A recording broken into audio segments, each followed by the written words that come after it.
Your monsters, our monsters. Hello guys, and welcome back to another cold episode. On today's episode, we have a quick guide for Hecahands, one of the newest archetypes coming out within Yu-Gi-Oh! Master Duel's next pack, and I'm gonna quickly go over what they aim to do. First and foremost, the aim of the game is to steal the opponent's monsters. Cool. However, it is funny. So, overall, the idea is each one of these guys, these big guys right here, have the ability to steal one of the opponent's monsters in various different ways. Godos can steal from grave at quick effect speed, giving you the ability to kind of play on the opponent's turn. Brias has the ability to look at a random card and special summon it, which he disappeared. Oh, he's over here now. And then we have Gygas, which looks at the top 3 cards and special summons one of them. We also have Xenos in the extra deck, which you can summon utilizing opponent's monsters that you have stolen, as well as your other Hecahands monsters, which can then be used to reveal cards from the extra deck face up, and then, or not face up, face down extra deck monsters, and then yoink one of those as well. It's very funny stealing an access code talker and then not having anything to do with it. It's just funny. But yeah, you can steal a monster from the extra deck. That is generally the aim of the game. Steal the opponent's monsters and then use them either as fusion or as Xe material for the Xes that are here, the vampires.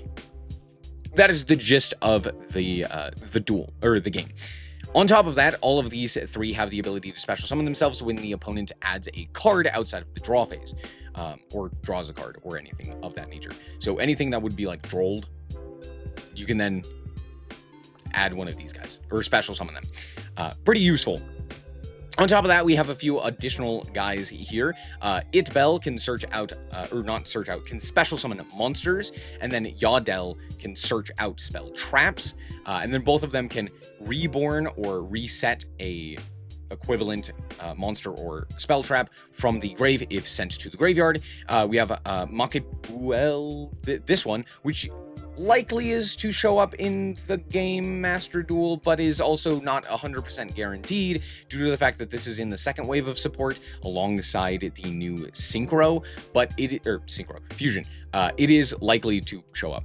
But this is basically a fusion spell. You just reveal it, you fusion summon. It's pretty simple. On top of that, if it's in the grave, you can also and a fusion monster is sent to the grave, you can then add it back to the hand, which is pretty solid.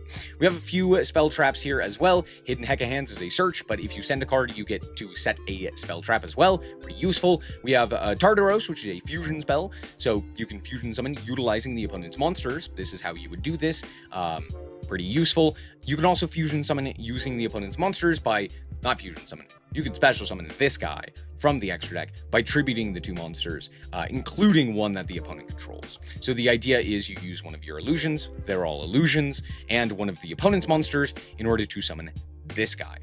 Now, I'm explaining all of this as opposed to doing like a combo because there's not really a defined combo. A lot of it is dependent on what the opponent has and whether or not you're actually able to steal an opponent's card. The idea is kind of disrupting the opponent by yoinking their crap. That's the idea. But there are like a few things that I can show you, which we'll get into in a second. They also have a counter trap for both spell trap and monster interactions. So we have Yadel, which is the spell trap negation, and then we have Ebal, which is the monster negation. And then we also have Bait, which has the ability to tribute one of your monsters to yoink another one of the opponent's monsters. And that's kind of the idea. We're also playing, of course, things like the here I have Nightmare Apprentice. You can play with the Chimera stuff, just anything for illusions. But the general idea is yoink the opponent's cards and then use them to go into your fusions. I should state what the other fusions do. This one says during the main phase, you can add another Hecahands card from deck or grave. And then also we have Dondalos, which gives you the ability to attack directly, which this guy is mostly just used to help OTK because, yeah, they just allow you to attack directly. Pretty useful. So let me show you how this deck technically works. Alright, this combo basically relies on just having the fusion guy as well as any other of the Hecahands. So we're going to use the fusion guy and the other fusion guy here in order to go into the Jowza. Jowza is then going to add to the hand, ignore the other cards in the hand, the hidden Hecahands. We're going to use the hidden Hecahands here. We're going to send the Jowza to the graveyard in order to add it to our hand. We're going to add the Yadel here. And then we are also going to set one of our spell traps. We're going to set just one of them. Doesn't really matter too much which one.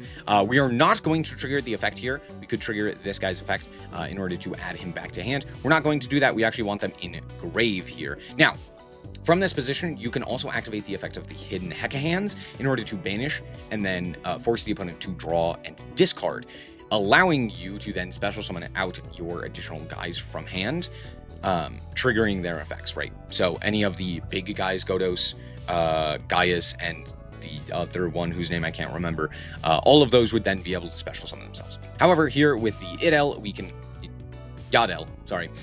can actually add the fusion spell from our deck to our hand, and then we can activate its effect here, banishing everything to go into Zeno, that's his name. So out comes Zeno here, and then we can activate its effect in order to reveal 2 cards from the opponent's extra deck. Here we see access code and Excel, and we can yoink one of those. We're going to grab the access code Talker. And that's pretty much it, right? Obviously from here we could have additional Hecahands, right? Again, we can, here, why don't we do this? We can special summon out this guy. Which is then going to look at the top of the opponent's deck, and if we see a monster, boom, we see a monster, we can yoink it. Yoink. And now from here, we can go into a myriad of different things. We could go this guy and this guy into another Jowza. We could go, you know, Hecahands, and we could trigger another effect. There's a bunch of different things that you can do kind of from there, but it really is more dependent on your hand and like, honestly, more so what you reveal from the opponent as to what you're capable of doing, right? So there you go. All right, that's pretty much it in regards to Hecahands. There's not too much to talk about. I've already mentioned that they're all illusions, so any illusion support is nice. You can even play it with the Azamina stuff, because a lot of the Azamina cards are illusions as well, which helps for the fusions, right? A lot of the fusions do require Hecahands, but for example, this one just requires you to tribute an illusion and a monster your opponent controls, so you could even keep the Hecahands on your field. It's pretty nice. I don't think this deck is going to be meta relevant, but it is funny, so there you go. Thank you guys so much for watching. Hope that you guys did enjoy. If you did, a like is very much appreciated, and remember to always stay frosty. Bye bye.